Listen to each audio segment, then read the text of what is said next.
was able to get 6 additional units at the Austin Street project. A lot of people were very upset with the building, the number of stories, losing the parking lot. But I figured if we could get more affordable units in it, then maybe it would be that much more palatable.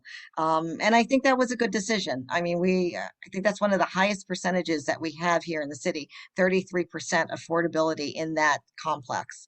Um, that's not where we need to stop. We have to up our inclusionary requirement for these large scale developments from a measly 17% to, at least, from my perspective, at least 25%. That's what we need to shoot for.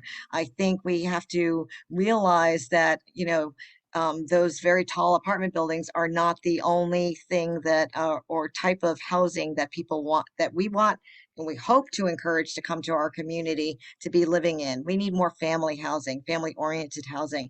That's why I'm not in favor of eliminating single family zones. I think we should create more single family homes, starter homes. We're losing those, in places like Oak Hill Park, where, those were entry level homes where people, young couples, even downsizing seniors could be able to afford.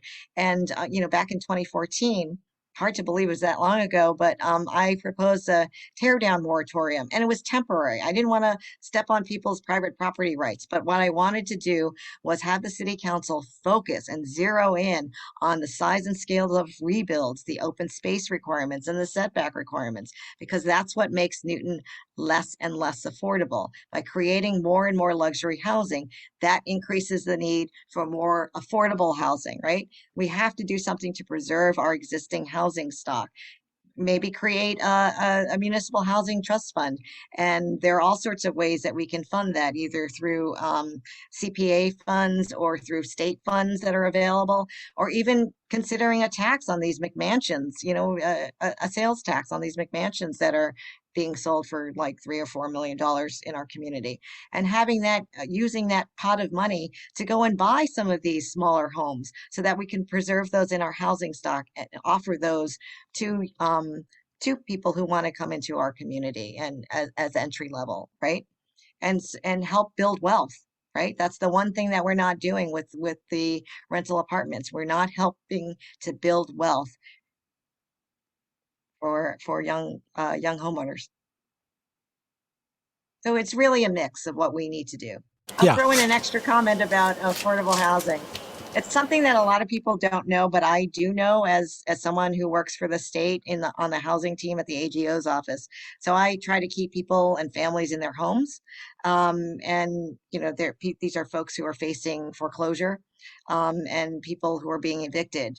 One of the sad things that I'm noticing, and it's a trend, a lot of people who live in affordable housing units, either owned and operated by the 40B developers or by HUD or through the housing authorities, they're the ones being evicted.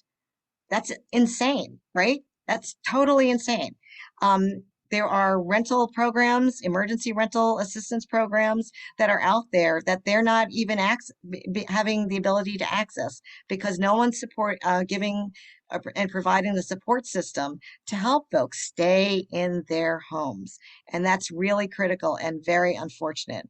Um, that's another thing that I hope that as we're approving all of these developments, either for housing authorities or these 40Bs, that we come up with a requirement that they provide the support systems necessary to keep these folks able to stay in their units. Even if they can afford the rent, they have medical issues, they have job security issues. We need to provide that assistance.